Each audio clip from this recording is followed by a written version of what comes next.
से कैसा मिलता है, हम क्यों लोगों को इनवाइट करते हैं, क्यों अच्छे राह पे लेके जाते हैं, उसका रीजन क्या है, हमें क्या मिलने वाला है उससे। एक राजा थे और राजा के यहाँ पे एक ब्राह्मण थे, पुरोहित, उनके घर के सामने ही मंदिर बना के रहते थे।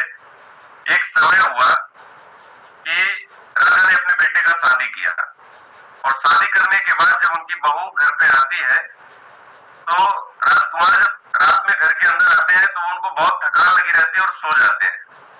सोने के बाद में रानी देखती है कि राजकुमार तो एकदम थके आ रहे थे और सो गए। सोने के बाद में उन्होंने देखा कि चलो मैं घर का एक बार चक्कर लगा के देखती हूँ कि क्या क्या है कैसे है। तो उन्होंने जैसे ही देखा तो राजकुमार के ऊपर में एक बहुत भारी बड़ा तलवार जो है टंगा हुआ था, हीरे मोती लगे हुए थे। तो उन्होंने उतार के उसको देखना स्टार्ट किया, अरे बहुत बढ़िया है, बहुत राशि तलवार, बहुत अच्छा है। और जब उसने देखा उसको तो देखते देखते उनके हाथ से तलवार छूटा और राजकुमार के गर्दन पे गिरा और राजकुमार का गर्दन कट गया और राजकुमार मर गया वहीं पे। अब राजकुमारी क्या सोचेगी, मेरे हाथ से क्या हो गया, मैं तो आज पहला दिन है, ये मेरे पति हैं और मेरे हाथ से इनका गला कट गया और इनकी हत्या हो गई। बहुत परेशान हुई, लेकिन अब सोची मैं बचूं कैसे। लेकिन अगर राजा को ये पता चल गया कि बहू तो पहले दिन आके मेरे बेटे की हत्या कर रही, मुझे तो फांसी दे देंगे। अब अपने बचने के लिए बहुत जोर जोर से चिल्लाने लगे, बचाओ बचाओ बचाओ। अब सब राज दरबारी और राजा सब लोग भाग के आए, क्या हुआ क्या हुआ। तो उन्होंने बोला कि मेरे अभी राजकुमार का कोई हत्या करके तुरंत इधर इधर से भाग के गया है। राजा ने पूछा कौन था, बोले मुझे पता नहीं है। बोले कहाँ तक आपने देखा, बोले सामने जो मंदिर दिख रहा है वहां तक मुझे दिखाई दिया वो आदमी, और पुरोहित जी वहां पे सोए हुए थे। राजा ने बुलाया, बोला यही थे। रानी बोला हाँ यही व्यक्ति था जो राजकुमार की हत्या करके गया है। अब पुरोहित तो बोले मैंने कुछ नहीं किया है। लेकिन राजा, ये राजकुमारी मुझे क्यों बता रही है, मैंने तो कोई ऐसी गलती नहीं की, मैं तो पूरा जीवन आपका सेवा, आपके घर का जो है सब कुछ अच्छा किया हूँ, आपकी सेवा में और आपके दरबार की सेवा में पूरी जिंदगी निकाला हूँ, और मैं तो ऐसा पाप कर्म कभी नहीं कर सकता हूँ। बोले मुझे पता नहीं है, लेकिन मैं तुम्हें मौत की सजा दूंगा।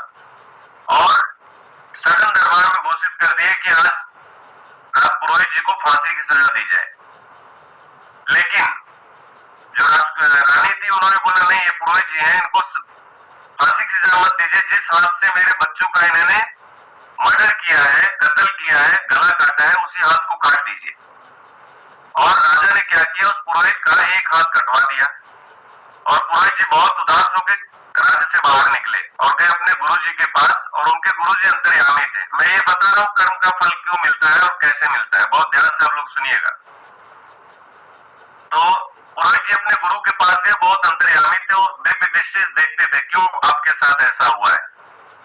और जब वहां पे गए तो उनके जो गुरु थे, उनकी वाइफ घर पे थी, उनकी पत्नी और गुरु जी नहाने गए थे। जैसे ही पुरोहित जी पहुंचे अपने गुरु के पास में, बोली माता प्रणाम, गुरु जी कहाँ पे हैं। तो वो गाली वाली दे के बोलने लगे, अरे गुरु जी मर नहीं दे रही थी। इनको बड़ा चक्कर आया, करे हमारे गुरु जी की ऐसा क्यों गाली दे रही है, रीजन क्या है। फिर वहां से लौटा और गया नदी के किनारे, गुरु जी वहां स्नान कर रहे थे। बोले प्रभु मुझे आज बड़ा दुख हुआ कि मेरी जो गुरु माता है आपको गाली क्यों दे रही थी।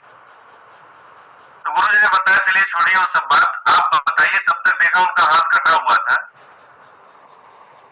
बोला आपका हाथ कैसे कट गया, बोला ऐसा ऐसा स्टोरी है।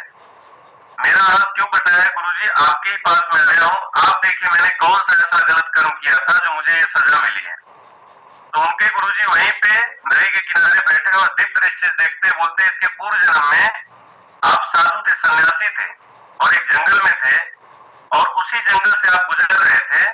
जो आज राजकुमारी थी वो गाय थी, गौ माता थी, गाय थी इसके पहले जन्म में, वो भी आपके सामने से दौड़ते हुए भाग के जा रही थी। उसके पीछे जो राजकुमार था जिसका गला कटा है वो हत्यारा था, और वो गरासी लेकर के तलवार लेके भाग रहा था उस गाय के पीछे।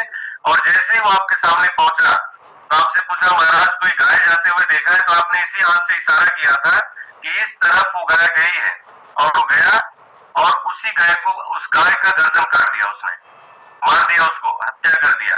आज इस जन्म में वही राजकुमारी जो गाय थी वो राजकुमारी बन के जन्म ली है, और जो राजकुमार था, जो हत्यारा था, वो राजकुमार बन के जन्म लिया था। और आपका कर्म था कि आपने उस हाथ से उस गाय को दिखाया था, ये आपकी सजा थी, इसीलिए आपको उसी हाथ को काटा गया। तो बोले गुरुजी ठीक है, मैं तो अपने इस कर्म को देख करके मैं तो बहुत प्रसन्न हुआ कि मैंने जो कर्म किया था उसकी सजा मुझे मिली, लेकिन आपकी गुरु माता आपको गाली क्यों देती है इतना? आप तो इतने अच्छे हो, दिव्यदर्शी सब कुछ हो। तो बोलो मैं भी उस जन्म में एक कौवा था, और मेरी पत्नी जो है गधी थी, और उसके पीठ के ऊपर फोड़ा हुआ था। जब मुझे भूख लगता था तो मैं जाके उसको खाता था। एक समय ऐसा आया, मुझे बहुत भूख लगी थी और बहुत चिल्लाती थी, लेकिन मैं अपना पेट भरता था उसके मांस से। एक समय ऐसा आया कि उसको खाते खाते खाते मेरा टोट उसके हड्डी में ऊपर बच गया, और बहुत तड़पती रही, और एक नदी में जाके कूद गई, वो भी मर गई, मैं भी मर गया। और इस जन्म में मेरी पत्नी होके जन्मी है, मैं उसका पति होके जन्मा हूं, इसलिए मुझे गाली देती है। मैं उसको बर्दाश्त करता हूं कि मेरा पूर्व जन्म का पाप है। तो हम जो भी करते हैं इस धरती पे, जैसा करते हैं, वो सारा परिणाम मुझे हर जन्म में पूरा इक्वल होके मिलता है। तो हम क्यों सबको इनवाइट करते हैं, क्यों यहाँ पे बुलाते हैं, क्यों सबका